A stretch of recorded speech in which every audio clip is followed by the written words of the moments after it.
হাঁস আর কিশোরের অসাধারণ বন্ধুত্ব। হাটে মাঠে ঘাটে সব জায়গায় কিশোরের সাথেই থাকে এই হাঁস।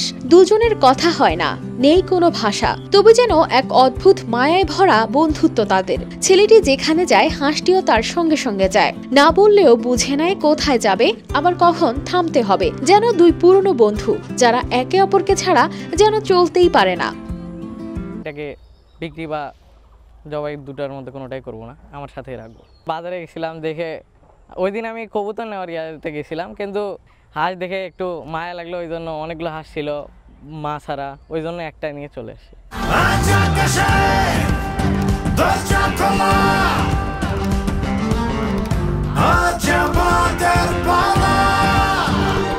দিনাজপুরের ছোট্ট এক শহরে জন্ম নিয়েছে এই অনন্য বন্ধুত্বের গল্প। এই গল্পের নায়ক ইফতি রিফাত।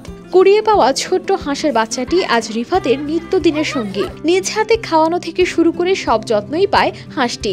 ইফতি প্রাইভেট পড়তে গেলে হাঁসটিও তার পিছু নেয়, বাজারে গেলে সঙ্গে যায় হাঁসটিও। সে খেলাধুলা করলে হাঁসটিও তার পেছন পেছন ঘুরে। তাকে ছাড়া হাঁসটি যেন কিছুতেই খেতে চায় না, চোখের আড়াল হলেই শুরু করে চিৎকার।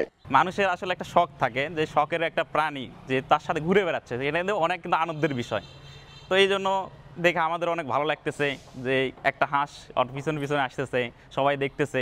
হাঁস আর কিশোরের এমন খুনসুটি আর অদ্ভুত সুন্দর বন্ধুত্ব দেখতে এখন অনেকেই ভিড় করেন, আবার কেউ কেউ তো ব্যস্ত হয়ে পড়েন হাঁসের সাথে সেলফি তুলতে। পরে আস্তে আস্তে ওর আর আমার বন্ডিংটা ভালো হয়, তারপর থেকে ওই আমার সাথে ঘোরে, চলাফেরা করে, বাসায় থাকে, খাওয়া দাওয়া করে, এবং আমি যেখানে যাই ওখানে যাই। আমি যখন এটা বাইরে নিয়ে যাই তখন মানুষজন দেখে বলে, এটা কেমনে তুমি কিভাবে সম্ভব করলে। কিন্তু কিভাবে শুরু হলো তাদের এই বন্ধুত্ব? ছোটবেলা থেকেই ইফতির পাখি আর প্রাণীর প্রতি ছিল গভীর টান। একদিন হিলিবাজারে কবুতর কিনতে গিয়ে দেখেন কিছু হাঁসের বাচ্চা মায়ের অভাবে এক কোণে কাঁপছে। দেখে তার মন গলে যায়। বাড়ি ফিরে আসেন একটি ছোট্ট হাঁসের ছানা কোলে করে, আর সেই থেকেই শুরু তাদের মায়া ভরা পথ চলা। ইফতি নিজের হাতে খাওয়ায়, আদর যত্নে বড় করে তোলে হাঁসটিকে। ওই আমি বাজারে গেছিলাম দেখে, ওই দিন আমি কবুতর নেওয়ার ইয়াতে গেছিলাম, কিন্তু হাঁস দেখে একটু মায়া লাগলো, ওই জন্য অনেকগুলো হাঁস ছিল মা ছাড়া, ওই জন্য একটা নিয়ে চলে এসেছি। যেখানে তার সমবয়সী ছেলেমেয়েরা মোবাইলের নেশায় হারিয়ে যাচ্ছে, সেখানে ছেলের প্রাণীর প্রতি ভালোবাসা দেখে গর্বিত তার বাবা। মানে বন্ধুত্বপূর্ণ সম্পর্ক। নিজে সে খায় না, বাট ওই টাকাগুলো বাঁচিয়ে সে ইভেন সে এখান থেকে হিলি বাজার পর্যন্ত যায়, রিক্সা ভাড়া দেয় না, ওই টাকা দিয়ে এই হাঁস মুরগি আরও বাড়িতে কবুতর, তারপর মুরগির বাচ্চা, কুকুর আশেপাশের, এগুলোর জন্য সে খাবার দুধ কিনে নেয়, সে খাওয়ায়।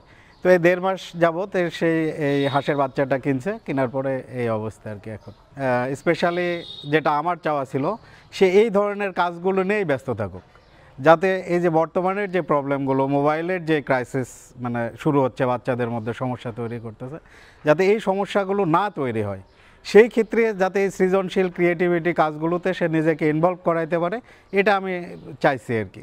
মানুষ যখন প্রাণীকে ভালোবাসে তখন প্রাণীও ভালোবাসা ফিরিয়ে দেয়, যা এক ধরনের সাইকোলজিক্যাল সংযোগ বলে জানান প্রাণী সম্পদ কর্মকর্তা।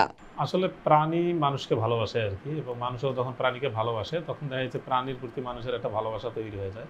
যেরকম কিছু আমাদের প্রভুভক্ত প্রাণী আছে আমরা বলি, যেরকম আমাদের ডগ ক্যাট, আমরা এটা পোষা প্রাণী, এবং এরা খুব সহজে, বা বিড়াল কিন্তু খুব সহজে আসলে ভালোবাসে।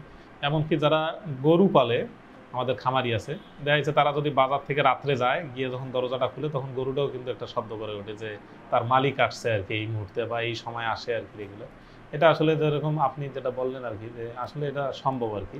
ইফতি আর হাঁসের ভালোবাসায় ভরা এই বন্ধুত্ব আজকের সময়ের জন্য এক দুর্লভ নিদর্শন বলে মনে করেন স্থানীয়রা। News desk, RTV।